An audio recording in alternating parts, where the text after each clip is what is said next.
Welcome to josephsmithspolygamy.org, the audio version. Historical overview of the introduction of plural marriage by Joseph Smith. Of all of Joseph Smith's teachings and practices, none has been more controversial than plural marriage.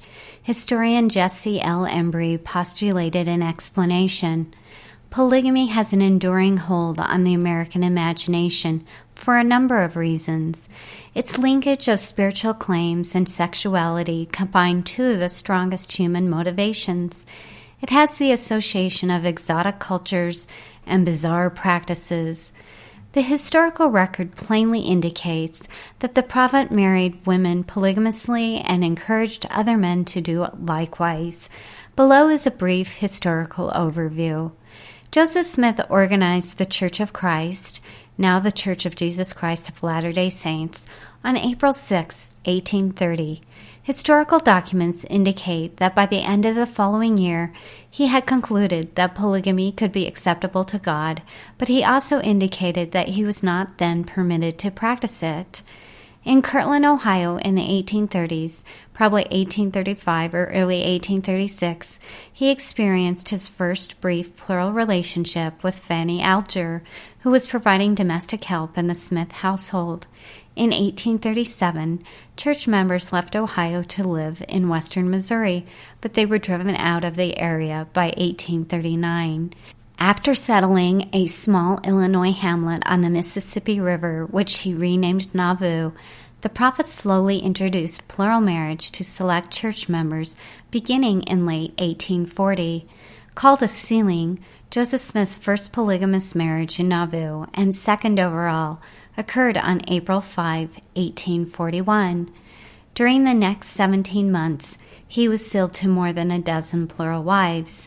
A few other men and women were also invited to participate in the practice, although he never openly taught the principle, so far as records indicate. By the end of August 1842, Joseph Smith discontinued plural marriages for a period of 5 months, undoubtedly due to the influences of dissenter John C. Bennett. The prophet resumed polygamous matrimony in February of 1843, being sealed to more than another dozen plural spouses during the next 10 months, bringing the total to more than 30. Many of these sealings, perhaps more than half, were likely eternity-only sealings that did not involve conjugal relations. After November 2, 1843, during the last 8 months of his life, Joseph did not contract any new polygamous unions. By the time of the prophet's death on June 27, 1844, an additional 29 other Nauvoo men had married a total of 51 plural wives. Several different forces combined to create the environment in which Joseph Smith was martyred, but none was more important than his ill-kept secret of plural marriage. After Joseph Smith's martyrdom, plural marriage continued as a well-known secret among many church members and expanded under the direction of the presiding Quorum of the 12 Apostles.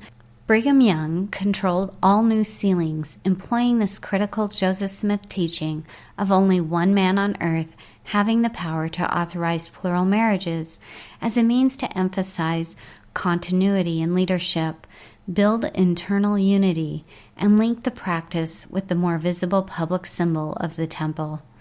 In February 1846, the Latter-day Saints' exodus west had begun.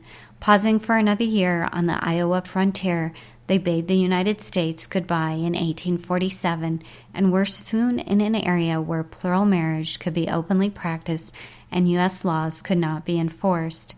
It was not until August 1852 that the Saints publicly acknowledged the practice and doctrine of plural marriage, following up with energetic public defenses both by missionaries and in publications.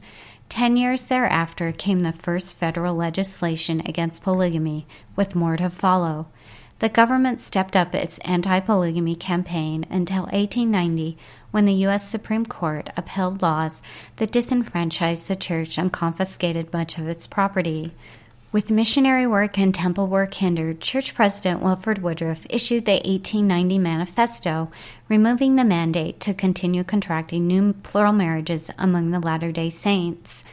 Church leaders continued to grant secret permission for new polygamous unions to a few church members each year until 1904, when Wilford Woodruff's successor, Joseph F. Smith, issued a second manifesto, thereby withdrawing permission for any new polygamous marriages.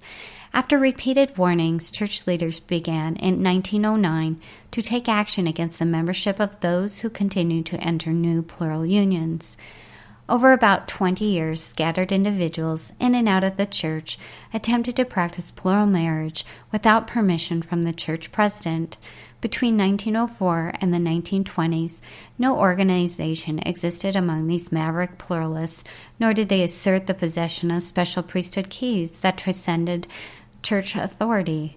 However, starting in 1921, Lawrence C. Woolley claimed ordination to a previously unheard-of priesthood office as a member of an unknown authoritative council that ostensibly could authorize new plural marriages. In 1935, Eldon Kingston asserted his own unique authority to practice polygamy. 20 years later, the LeBaron brothers developed their own distinctive offices and authorities. During these years and afterwards, dozens of other Mormon fundamentalist polygamists entered the scene with their novel interpretations and priesthood claims. Today, the Church of Jesus Christ of Latter-day Saints excommunicates anyone preaching or practicing plural marriage, confirms that officiators in such marriages possess no genuine priesthood authority to perform them, and denies any validity to such unions. Yet, upwards of 38,000 individuals, most of them in the Mountain West, have chosen that lifestyle.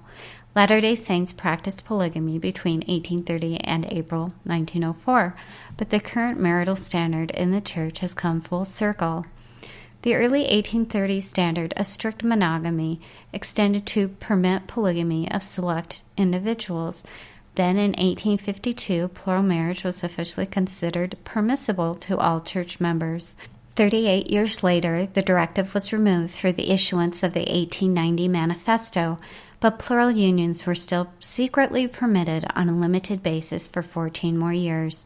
Joseph F. Smith's 1904 declaration blocked all new authorizations for plural marriage, reinstating monogamy as the only acceptable marital form in the eyes of the Church. To read more about the practice of polygamy in the Church of Jesus Christ of Latter-day Saints, check out Joseph Smith's Polygamy Toward a Better Understanding.